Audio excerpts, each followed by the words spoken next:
everyone.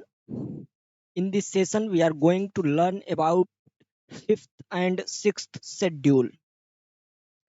हमारे constitution का एक बहुत ही महत्वपूर्ण हिस्सा जो कि लगातार चर्चा का विषय बना रहता है। इस वर्ष भी लद्दाख के क्षेत्र में लगातार चर्चा का विषय बना रहा। लद्दाख के क्षेत्र में कुछ स्थानीय नेताओं द्वारा उसे सिक्स शेड्यूल में रखने की मांग की जा रही है। तो इसलिए हमारा दायित्व बनता है कि हम इस संविधान के इस जो पार्ट है उसको का जो एक समग्र अध्ययन कर लें। तो इस पार्ट में अध्ययन करते समय हम मुख्यतः दो बिंदुओं का अध्ययन करेंगे। एक होगा अनुसूचित क्षेत्र यानी कि शेड्यूल एरिया एंड एक होगा जनजाति क्षेत्र यानी कि ट्राइबल एरिया। तो इन दो क्षेत्रों का अध्ययन हम करेंगे, उसके अलग अलग संवैधानिक आयाम के बारे में जानेंगे और इनसे संबंधित ही हमारी फिफ्थ और सिक्स्थ शेड्यूल रहेगी। तो संविधान का यह एक बहुत ही ज्यादा महत्वपूर्ण हमारा एक हिस्सा है जिसको आज हम इस सेशन में कवर करने जा रहे हैं। अगर आप हमारे इस प्लेटफॉर्म पे नए हो तो इस चैनल को जरूर सब्सक्राइब करें और वीडियो को लाइक भी करें। तो फिफ्थ एंड सिक्स्थ शेड्यूल होता क्या है, क्या संवैधानिक प्रावधान है, क्या वैधानिक प्रावधान है, इस संबंध में आज हम पूरी जानकारी लेंगे। अनुसूचित क्षेत्र क्या होता है, अनुसूचित जो जनजातीय क्षेत्र क्या होता है, तो इसके बारे में हम आज पढ़ेंगे। सबसे पहले हम जान लेते हैं कि जो हमारा समाज है वह विभिन्न हिस्सों में बटा हुआ है, विभिन्न संस्कृतियों में बटा हुआ है, जहाँ कुछ हिस्सों में जनजाति समाज जो है हमारा बड़ी संख्या में रहता है, जिसमें से कुछ समुदाय जो है अभी अपनी परंपरागत जो संस्कृति है उसके साथ ही जी रहे हैं। काफी प्रिमिटिव उनका कल्चर है, परंपरागत कल्चर है, उसके साथ वह जी रहे हैं। तो इसीलिए जो हमारे संविधान निर्माता थे, हमारे जो कॉन्स्टिट्यूशन असेंबली थी, उसे एक चिंता थी कि हम ऐसा क्या करें कि यह जो प्रिमिटिव लोग हैं, प्रिमिटिव समाज के यानी कि आदिम समाज के लोग जो हमारे हैं, इनकी संस्कृति और इनके मूल अधिकारों की भी रक्षा की जा सके। क्योंकि यदि हम ध्यान दें तो यह जो हमारा समाज है, जनजातीय समाज, इतनी आसानी से तो मुख्य धारा में आ नहीं जाएगा, जिससे इसकी जो संस्कृतियां हैं वह भी बची रहें और इसको जो है वह धीरे-धीरे मुख्य धारा में देश के विकास के साथ जोड़ा जा सके। तो इस चिंता के साथ संविधान सभा ने जो है वह कुछ संविधान में प्रावधान किए और उसी प्रावधान को जो है फिफ्थ और सिक्स्थ शेड्यूल के रूप में संविधान में रखा गया। तो उसी प्रावधान को आज हम देखेंगे।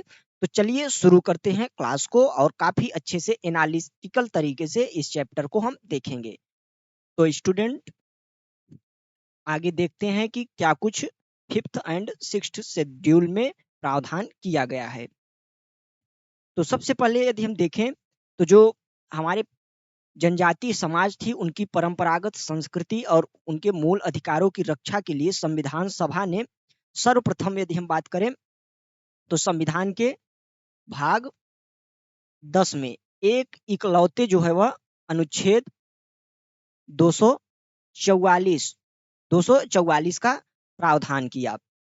और इस 244 की जो विस्तृत व्याख्या यदि हम बात करें, 244 की व्याख्या जो है वह कहाँ पे दी गई है, इसकी व्याख्या फिफ्थ एंड सिक्स्थ जो हमारी शेड्यूल है, अनुसूची है, सिक्स्थ अनुसूची, इसमें जो है इसकी व्याख्या दी गई है। तो हमने क्या समझा कि जो हमारे जनजातीय समाज थे उसकी परंपरागत संस्कृति और उनके मूल अधिकारों की रक्षा के लिए संविधान सभा ने संविधान में भाग 10 का प्रावधान किया, जिसमें एक अनुच्छेद है और वह है 244।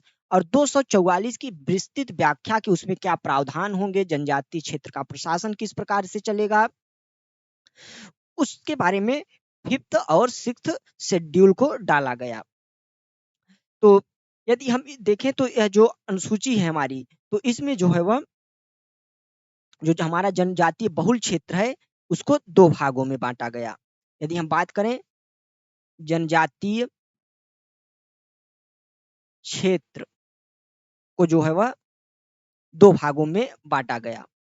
यदि देखें इस किस में बांटा गया, इन अनुसूचियों में। तो एक जो हमारा रहा वह था अनुसूचित क्षेत्र यानी कि शेड्यूल्ड एरिया, और दूसरा हमारा रहा जनजातीय क्षेत्र। तो यह रहा। तो हमने क्या समझा कि जो हमारा 244 आर्टिकल है उसमें 5th और 6th शेड्यूल जो है वह डाला गया, जिसमें जनजातीय जो बहुल क्षेत्र है उसको 2 भागों में विभाजित कर दिया गया प्रशासन की दृष्टि से। एक क्या किया गया, अनुसूचित क्षेत्र, और एक किया गया जनजातीय क्षेत्र। अभी आगे जब हम पढ़ेंगे तो अनुसूचित क्षेत्र क्या होता है, जनजातीय क्षेत्र क्या होता है, उसके संबंध में जो है वह जानकारी हमें मिल जाएगी। तो यह हुआ। अब आगे देखते हैं। तो यदि हम देखें तो जो हमारा अनुच्छेद 200 आर्टिकल 244 है, इसको जो है वह 2 भागों में बांटा गया। इसमें 2 भागों में बांटा गया। एक हुआ अनुच्छेद 244(1) और एक हुआ अनुच्छेद 244(2). तो इस संबंध में आ जाता। यदि हम बात करें कि 244(1) जो है इसका संबंध किससे है, तो यह है 5वीं अनुसूची। किससे है, 5वीं अनुसूची से, 5वीं अनुसूची। और 244(2) तो यह है 6वीं अनुसूची से। इससे है 6वीं अनुसूची से। तो अब देखते हैं कि 5वीं अनुसूची के बारे में जो है वह हम जानकारी लेते हैं। तो सबसे पहले यदि हम देखें तो जो 5वीं अनुसूची है हमारी, यहाँ पे अब अलग से एक हेडिंग डालिए और उसमें लिखिए 5वीं अनुसूची के बारे में। अब हम पूरे जानकारी देखेंगे।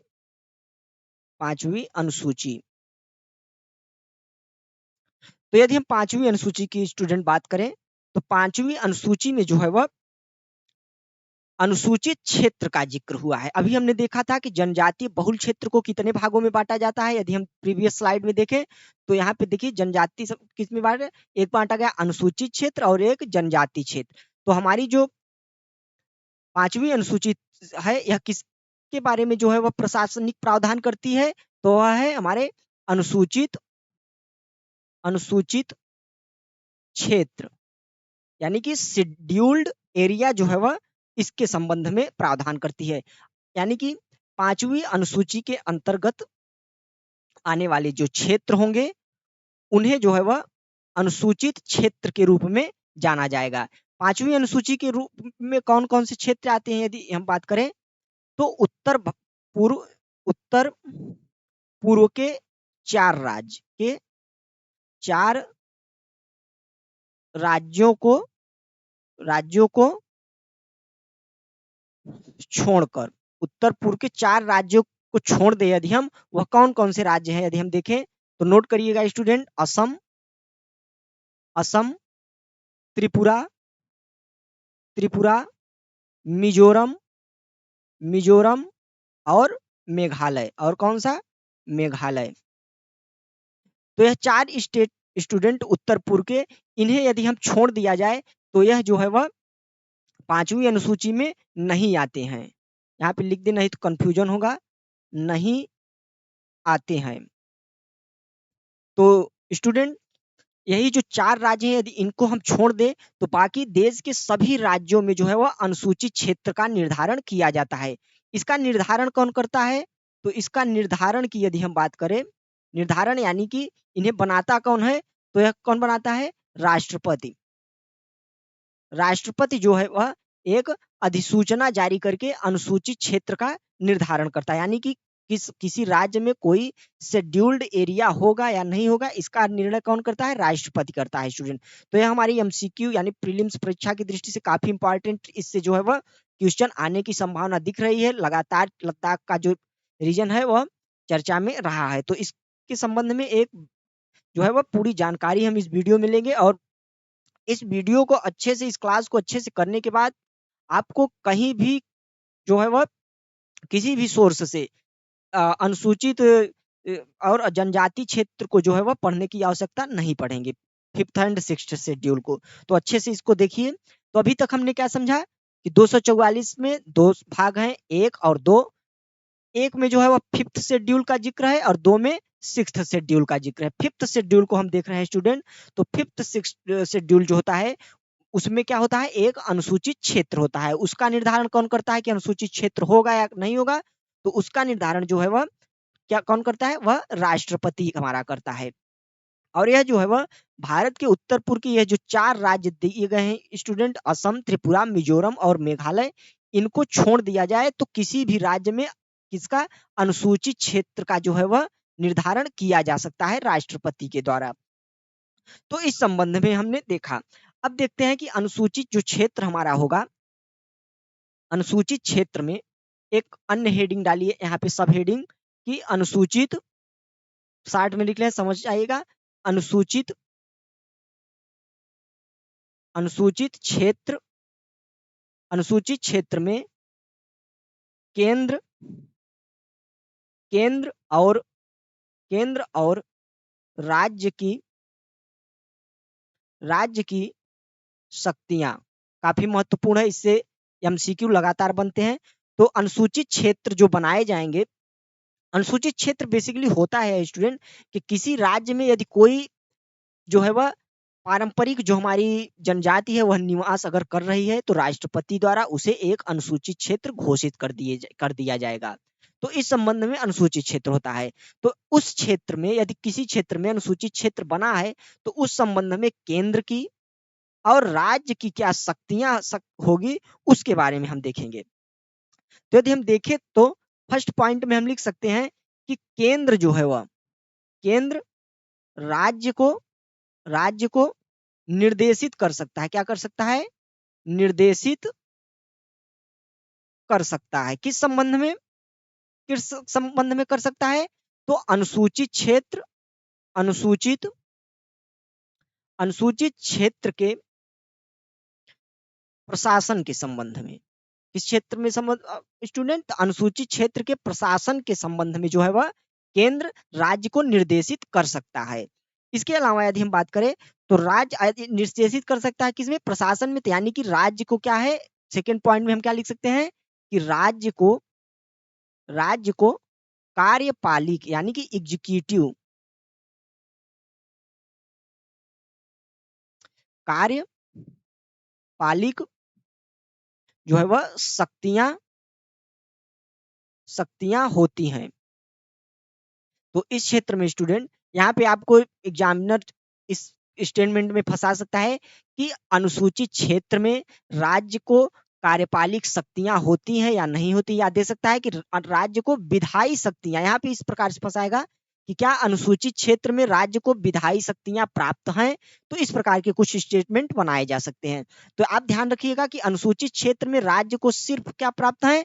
कार्यपालिक शक्तियां प्राप्त है, यानी कि प्रशासन से संबंधित वहां कार्य कर सकता है, न कि कोई कानून इत्यादि उस संबंध में बना सकता है। अभी आगे और प्रावधान हम देखेंगे। तो यह दो प्रमुख बिंदु हैं जिसमें हम यह जान सकते हैं कि अनुसूचित जो क्षेत्र है हमारा उसमें केंद्र और राज्य की क्या क्या शक्तियां हैं।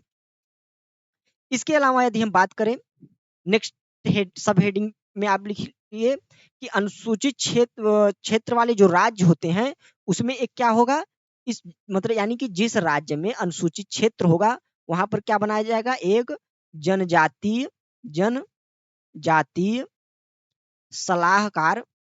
जनजातीय सलाहकार परिषद। काफी इंपॉर्टेंट है, एक जनजातीय सलाहकार जो है वह परिषद का गठन किया जाएगा। तो जनजातीय सलाहकार परिषद जो है वह राष्ट्रपति के निर्देश पर गठित किया जाएगा, जो कि काफी महत्वपूर्ण जो है वह एक बॉडी होगी उस क्षेत्र के लिए। यदि मान लीजिए किसी क्षेत्र में अनुसूचित जनजाति क्षेत्र नहीं है, यानी कि यह पहले तो हम देखते हैं कि यह जो क्या है, यह जनजातीय सलाहकार क्षेत्र। तो जनजातीय उस क्षेत्र के जनजातीय कल्याण के लिए और अन्य प्रकार की सिफारिशों के लिए भी यह कार्यरत होता है उस क्षेत्र में।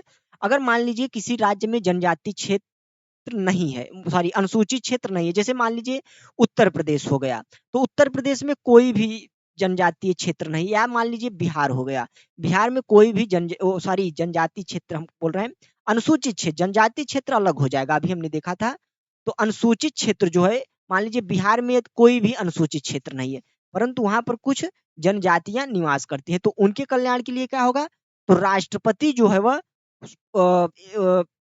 निर्देश के माध्यम से वहां भी जो है वह क्या कर सकता है, जनजाति सलाहकार परिषद का जो है वह स्थापना कर सकता है। इसको आप ध्यान रखिएगा, यानी कि जिस राज्य में अनुसूचित क्षेत्र नहीं भी है, वहां भी जनजाति सलाहकार परिषद का गठन हो सकता है।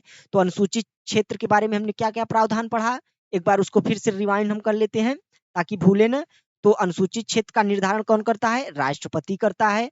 अनुसूचित क्षेत्र कहाँ कहाँ जो है वह घोषित हो सकते हैं, तो उत्तर पूर्व के 4 राज्यों के अलावा कहीं भी घोषित हो सकते हैं। ठीक, नेक्स्ट हमने क्या देखा, तो केंद्र और राज्य की क्या शक्तियां हैं, तो केंद्र जो है वह राज्य को निर्देशित कर सकता है प्रशासन के संबंध में, और राज्य को जो है वह कार्यपालिका शक्तियां प्रदान की जाती हैं अनुसूचित क्षेत्रों में। नेक्स्ट क्या कि अनुसूचित जो क्षेत्र होते हैं उसमें एक जनजाति सलाहकार परिषद होता है। और एक और बिंदु हमने बताया कि यदि किसी राज्य में अनुसूचित क्षेत्र यदि नहीं भी है, तो वहां भी जनजाति सलाहकार जो परिषद है उसका गठन किया जा सकता है। इतना हमने देखा। नेक्स्ट यदि हम पॉइंट को देखें तो हम देखते हैं कि संसद या राज्य की विधियां, यानी कि अनुसूचित क्षेत्र के संबंध में संसद और राज्य जो है वह राज्य की विधियां यानी कि कानून, तो किस प्रकार से जो है वह ये सब लागू होगा, तो इसको हम देखते हैं। तो इसको हम नेक्स्ट पेज पे ही देखते हैं स्टूडेंट। तो नेक्स्ट पेज पे आप यहाँ पे हेडिंग डालिए कि संसद और राज्य की विधियां किस संबंध में, तो अनुसूचित क्षेत्र में, अनुसूचित क्षेत्र में जो है वह संसद और राज्य की विधियां किस प्रकार से कार्यरत होंगी उसको हम देखते हैं। तो इस संबंध में हम देखें तो राज्यपाल जो होगा, राज्यपाल जो है वह क्या कर सकता है, निर्देशित कर सकता है स्टूडेंट के, राज्यपाल निर्देशित कर सकता है कि अनुसूचित क्षेत्र पर कोई विशेष कानून, कोई जो है वह कोई विशेष कानून लागू नहीं होगा। तो इस तरह हमने देखा कि संसद यदि कोई कानून बनाए या राज्य विधानसभा कोई कानून बनाए, तो राज्यपाल यह निर्देशित कर सकता है कि इस अनुसूचित क्षेत्र पर यह कानून विशेष जो है वह लागू नहीं होगा। जैसे मान लीजिए गुजरात में अनुसूचित क्षेत्र बनाया गया है, यदि गुजरात की विधानसभा कोई कानून बनाती है, तो वह तो अगर जनरल व्यू में हम देखें तो पूरे राज्य में गुजरात में लागू होना चाहिए। परंतु यदि राज्यपाल जो है वह राज्यपाल निर्देशित कर दे कि यह जो कानून गुजरात विधानसभा द्वारा बनाया गया है, वह गुजरात की जो अनुसूचित क्षेत्र है, गुजरात का जो अनुसूचित क्षेत्र है उस क्षेत्र में लागू नहीं होगा। तो इस संबंध में जो है वह राज्य और संसद की जो विधियां हैं वह निष्प्रभावी हो जाएंगी। तो यह बहुत ही महत्वपूर्ण जो है हमने देखा। इसके अलावा यदि हम देखें तो अब 5वीं अनुसूची के संबंध में एक और प्रावधान, तो संसद जो है वह हमारा जो संसद है वह संसद 5वीं अनुसूची में जो है वह क्या कर सकता है, अनुसूची में स्टूडेंट संशोधन कर सकता है। तो यह महत्वपूर्ण बिंदु हुआ, यहाँ पे भी एग्जामिनर आपको फंसा सकता है, तो इसको ध्यान रखिएगा। और ऐसा संशोधन जो है वह अनुच्छेद जो हमारा 368 है उसके अंतर्गत संविधान संशोधन जो है वह संविधान संशोधन नहीं होगा, नहीं माना जाएगा। ठीक, तो इस बिंदु को आप याद रखिएगा। तो इस संबंध में जो है वह हमने पूरा एक 5th शेड्यूल के बारे में देखा। अब हमें नहीं लगता कि 5th शेड्यूल और कहीं से आपको पढ़ने की आवश्यकता पड़नी चाहिए, काफी कॉम्प्रिहेंसिवली वे में हमने इसको समझा दिए। एक और बिंदु है, यदि हम देखें तो वर्तमान में 9 राज्यों में जो है वह अनुसूचित क्षेत्र विद्यमान है, अनुसूचित क्षेत्र है 9 राज्य में स्टूडेंट। अनुसूचित क्षेत्र विद्यमान है। तो इस प्रकार 5th शेड्यूल को हमने देखा। नेक्स्ट अब हम देखते हैं 6th शेड्यूल के बारे में। किसके बारे में? तो अब हम स्टूडेंट देखते हैं 6th शेड्यूल के बारे में। तो इसको हम देखते हैं। तो 6th शेड्यूल की यदि हम बात करें तो 6th शेड्यूल जो है वह कहाँ पे है? यह आर्टिकल 244(2) में इसका जिक्र है। और यह किसका प्रावधान करती है? यह जनजातीय क्षेत्र का। किसका? जनजातीय क्षेत्र। ठीक, तो यह जनजातीय क्षेत्र के संबंध में जो है वह प्रावधान करती है। और यह जो है कहाँ पे लागू होगा? तो यह 6th शेड्यूल यानी कि जनजातीय क्षेत्र कहाँ होगा? तो यह होगा उत्तर पूर्व के 4 राज्य जो अभी हमने वहां पे देखा था कि इसको छोड़कर, तो वही 4 राज्य जो होंगे वहां क्या लागू होगा? 6th schedule. और इसी 6th शेड्यूल को जो है वह लद्दाख मांग कर रहा है स्टूडेंट की, हमारे यहाँ 6th शेड्यूल लागू हो। अब 6th शेड्यूल की इतनी मांग वह क्यों कर रहा है? अभी हम आगे पूरा जो है वह समझेंगे कि 6th शेड्यूल आखिर होता क्या है, इसकी क्या क्या विशेषताएं हैं। तो उत्तर पूर्व के 4 राज्य एक बार फिर लिख देते हैं ताकि याद हो जाए, इसको रट लीजिए स्टूडेंट। तो पहला है असम, त्रिपुरा, मिजोरम और मेघालय। तो यह 4 राज्य हैं स्टूडेंट जहां पे क्या है? 6वीं अनुसूची जो है वह लागू है। 6वीं अनुसूची लागू है। तो ठीक, हमने 6वीं अनुसूची में क्या पढ़ा? तो यह आर्टिकल 244 पार्ट 2 का जो है वह हिस्सा है। और 6th शेड्यूल जो है वह क्या करता है? जनजातीय क्षेत्र बनाता है। और 5वीं अनुसूची क्या हमने देखा था कि वह क्या बनाता था? तो वह अनुसूचित क्षेत्र बनाता था। ठीक, यह उत्तर पूर्व के 4 राज्यों में जो है वह लागू है इस समय, और लद्दाख इसी की मांग कर रहा है। यदि हम देखें तो यह किस प्रकार से अलग है? जैसे कि अनुसूचित क्षेत्र की यदि हम बात करें और या तो जनजातीय क्षेत्र की बात करें, तो इसमें क्या ऐसा अलग है? क्यों अलग बनाने का जो है वह संविधान सभा के मन में ऐसा क्या आया कि उन्होंने सोचा कि हम अलग बनाते हैं, एक न कर दें? तो इसका एक मेन वजह यह था कि जो यह इस क्षेत्र के लोग हैं यानी कि असम, त्रिपुरा, मिजोरम और मेघालय की जो जनजातियां हैं, वह देश के अन्य राज्यों में पाई जाने वाली जो विभिन्न जनजातियां उनसे काफी अलग थलग हैं। उनकी संस्कृति, उनकी परंपराएं, उनका जो ट्रेडिशनल वे है, एक कल्चरल अपने कल्चर को मानने का, वह बिल्कुल ही अलग है। तो उसी को अलग रखने के लिए, उनके अधिकारों का संरक्षण करने के लिए, उनकी संस्कृति का संरक्षण करने के लिए संविधान सभा ने एक अलग जो है वह प्रावधान ही कर दिया ताकि इस क्षेत्र के जो है वह जनजातियों का संरक्षण किया जा सके। ठीक, तो इस प्रकार जो है वह, और यदि हम बात करें तो यह जो अनुसूचित तो क्षेत्र होता है और जनजाति क्षेत्र, तो जनजाति क्षेत्र को जो है वह क्या होती है? यह ज्यादा स्वायत्तता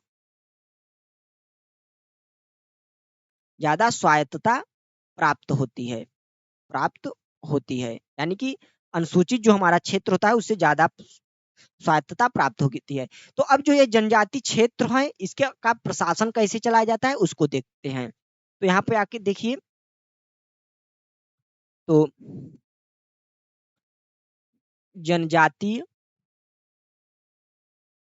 जनजातीय क्षेत्र का प्रशासन, यानी कि यह 6th शेड्यूल हम पढ़ रहे हैं, इसको ध्यान रखिएगा, यह सारी बातें 6th शेड्यूल में लिखी गई हैं। तो जनजाति क्षेत्र का जो प्रशासन है, पहले तो जनजाति क्षेत्र को यदि हम बात करें तो जनजाति क्षेत्र को 2 भागों में बांट दिया जाता है। इसमें 2 भागों में जो पूरा का पूरा जनजाति क्षेत्र रहेगा, उपरोक्त जो हमने 4 राज्य पढ़े असम, त्रिपुरा, मिजोरम और मेघालय में, उसे 2 क्षेत्रों में बांट दिया जाएगा। एक को क्या किया जाएगा? एक को कहा जाएगा स्वायत्त जिला, ऑटोनॉमस डिस्ट्रिक्ट, स्वायत्त जिला, और एक बनाया जाएगा स्वायत्त क्षेत्र। ये टर्मिनोलॉजी काफी अच्छे से ध्यान रखिएगा स्टूडेंट, इसी से प्रश्न जो है वो लगातार पूछे जाते हैं। तो जनजातीय क्षेत्र 6th शेड्यूल के अनुसार उसको 2 भागों में बांट दिया जाता है। यहाँ से प्रशासन हम हटा देते, कंफ्यूजन ना हो। अभी हम देख रहे हैं कि जनजातीय क्षेत्र को 2 भागों में बांटा जाता है, एक ऑटोनॉमस डिस्ट्रिक्ट और एक ऑटोनॉमस एरिया। तो ऑटोनॉमस एरिया की पहले हम आपसे थोड़ा सा बात कर लें। तो यदि मान लीजिए कि कोई जनजाति क्षेत्र है, उसको अलग अलग कुछ स्वायत्त जिलों में बांट दिया गया। क्या कर दिया, जैसे मान लीजिए एक यह डिस्ट्रिक्ट हो गया, इसको एक अलग अलग जो है वह क्या कर दिया गया, एक मान लीजिए पूरा जो सर्कल बड़ा वाला सर्कल है वह क्या हो गया, वह तो हो गया हमारा जनजातीय क्षेत्र हो गया। और जो इसमें अंडर में इसके छोटे छोटे सर्कल हैं वह क्या हो गया, हमारे ऑटोनॉमस डिस्ट्रिक्ट हो गए, स्वायत्त जिला हो गया। अब रीजन क्या होता है कि मान लीजिए कि यह ऑटोनॉमस जो डिस्ट्रिक्ट बनाई गई, तो इस डिस्ट्रिक्ट में छोटे छोटे जो है अन्य समुदाय भी रह रहे हैं, अन्य जनजातियां भी रह रही हैं। तो यदि एक जनजाति के अनुसार कोई मान लीजिए कोई बड़ी जनजाति है, कोई छोटी छोटी तो भी उसमें जनजातियां होंगी, तो होता ऐसा है कि इन छोटी छोटी जनजातियों का के संरक्षण के लिए भी जो है वह प्रावधान किया जाता है। तो मान लीजिए कोई जिला बनाया गया, यदि उस जिले में, उस स्वायत्त जिले में कुछ छोटी छोटी जनजातियां इस प्रकार की, स्टूडेंट इस प्रकार की, ध्यान दीजिएगा, बोर्ड पे ध्यान दीजिए, तो इस प्रकार की यदि छोटी छोटी जो है वह जनजातियां निवास करती हैं, तो उनके लिए उसी जिले के अंतर्गत क्या बना दिया जाता है, कुछ स्वायत्त जो है वह क्षेत्र बना दिए जाते हैं। तो यहाँ पे सर्कल पर ध्यान दीजिए कि जैसे कि ये मान लीजिए एक बड़ा जो हमारा सर्कल हो गया, क्या हो गया, यह हो गया जनजाति क्षेत्र हो गया, और इसके अंदर छोटे छोटे जो सर्कल हुए वह ऑटोनॉमस डिस्ट्रिक्ट हो गए। यदि ऑटोनॉमस डिस्ट्रिक्ट के अंतर्गत भी कुछ जनजातियां छोटी छोटी निवास कर रही हैं, तो उनके संरक्षण के लिए जो है वह क्या कर दिया जाता है, स्वायत्त क्षेत्र बना दिए जाते हैं। तो इन दोनों को जो है हम अलग अलग करके इसका अध्ययन करेंगे, और इसके क्या संवैधानिक प्रावधान है, क्या वैधानिक प्रावधान है, क्या कुछ शक्तियां प्राप्त हैं, उसको भी देखते हैं। ठीक, तो सबसे पहले हम देखते हैं कि स्वायत्त जिले का निर्माण कौन करता है। तो इसका निर्माण निर्माण की बात करें तो निर्माण इसका कौन करता है, राज्यपाल। कौन करता है, राज्य। और राज्यपाल जो है इसको क्या करता है, घटा भी बढ़ा भी सकता है, घटा बढ़ा भी सकता है, समझ जाइएगा। यानी कि उसकी सीमा में परिवर्तन कर सकता है, दो जिलों को मिलाकर एक बना सकता है, एक को घटाकर दो कर सकता है, इस प्रकार के परिवर्तन, स्टूडेंट। तो इस प्रकार से जो है वह किया जाता है। तो जनजातीय जिला क्या होता है, जनजातीय क्षेत्र क्या होता है, इसको आपने समझ लिया। नेक्स्ट देखते हैं, तो जनजातीय जो क्षेत्र है उसका प्रशासन, जनजातीय जनजातीय क्षेत्र का प्रशासन अब देखते हैं। अभी जनजातीय क्षेत्र का विभाजन हमने देखा, अब प्रशासन देखते हैं कि जनजातीय जो स्वायत्त हमारा जिला होता है और स्वायत्त जो क्षेत्र होता है उसका प्रशासन किस प्रकार से चलाया जाता है। तो जो जनजातीय जिला होता है, एक बार फिर से उस डायग्राम को हम देख लेते हैं, यहाँ पे बना लेते हैं, स्वायत्त स्वायत्त जिला और स्वायत्त स्वायत्त क्षेत्र। तो इनके प्रशासन के लिए स्वायत्त जिला में एक जिला परिषद का व्यवस्था की जाए। किसकी, जिला परिषद। यानी कि जो स्वायत्त जिला होगा स्टूडेंट, उसका प्रशासन चलाने के लिए क्या होगा, प्रशासन चलाने के लिए एक जिला परिषद बनाया जाएगा। और स्वायत्त क्षेत्र के प्रशासन के लिए क्या बनाया जाएगा, क्षेत्रीय क्षेत्रीय परिषद। इसको आप ध्यान रखिएगा कि स्वायत्त जिला के प्रशासन के लिए जिला परिषद होता है और स्वायत्त क्षेत्र के प्रशासन के लिए क्षेत्रीय परिषद होता है। अब आशा करता हूं कि स्वायत्त जिला और स्वायत्त क्षेत्र आप अच्छे से समझ गए होंगे स्टूडेंट। तो इस प्रकार होता है। यदि हम जो जिला परिषद होता है, स्वायत्त जिला के प्रशासन के लिए उसकी संरचना की यदि हम बात करें, तो इसमें जो है वह 30 सदस्य होते हैं। कितने, 30 सदस्य होते हैं, जिसमें से जो है वह 30 में से अधिकतम 30 हो सकते हैं स्टूडेंट, यानी कि 30 से ज्यादा नहीं होंगे। तो 30 सदस्य होंगे और 4 जो है वह इसमें से जो है वह 4 राज्यपाल द्वारा मनोनीत, 4 जो है वह राज्यपाल द्वारा मनोनीत होंगे। और इन सभी के जो कार्यकाल होगा, कार्यकाल 5 वर्ष का होगा। कितने वर्ष का, 5 वर्ष का होगा स्टूडेंट। तो इस प्रकार जो है वह पूरे जनजातीय क्षेत्र का प्रशासन जो है वह संचालित किया जाता है स्वायत्त जिलों के माध्यम से, और इन्हीं सदस्यों के द्वारा जो है वह क्षेत्रीय परिषद का भी गठन कर लिया जाता है और क्षेत्रीय परिषदों का भी संचालन किया जाता है। अब इन्हें क्या-क्या शक्तियां प्राप्त हैं, तो जिला परिषद जो है वह जिला परिषद की शक्तियां, जिला परिषद की शक्तियों को देख लेते हैं स्टूडेंट कि इन्हें इस क्षेत्र में स्वायत्त जिला में कौन-कौन सी शक्तियां प्राप्त हो हैं। तो यदि हम बात करें तो ये जो दोनों हैं यानी कि जिला परिषद और क्षेत्रीय परिषद को जो है वह अपने क्षेत्र में कुछ विषयों पर जो है वह इसको देख लेते हैं कि कुछ कुछ विषयों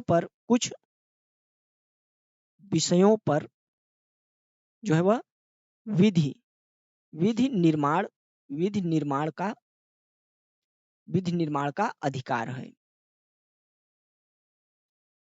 जो ये जिला परिषदें और हमारी क्षेत्रीय परिषदें हैं, उन्हें कुछ विषयों पर जो है वह क्या होता है, विधि निर्माण का अधिकार दिया गया है। वह कौन-कौन से जो है वह अधिकार हैं, उसको उसकी यदि हम बात करें,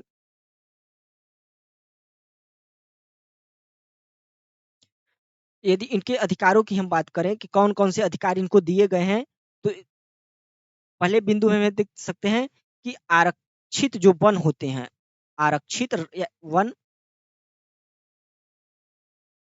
आरक्षित वन को छोड़कर, ध्यान दीजिएगा बहुत महत्वपूर्ण स्टेटमेंट, छोड़कर, अंडरलाइन कीजिएगा, आरक्षित वन को छोड़कर, यानी कि जो फॉरेस्ट, वाइल्ड लाइफ फॉरेस्ट बनाए जाएंगे, सेंचुरी बनाए जाएंगे, उनके प्रशासन में यह जो है वह हस्तक्षेप नहीं कर सकते स्टूडेंट, चाहे यह उनके क्षेत्र में ही आता हो, लेकिन उनके प्रशासन में जो है वह हस्तक्षेप नहीं कर सकते।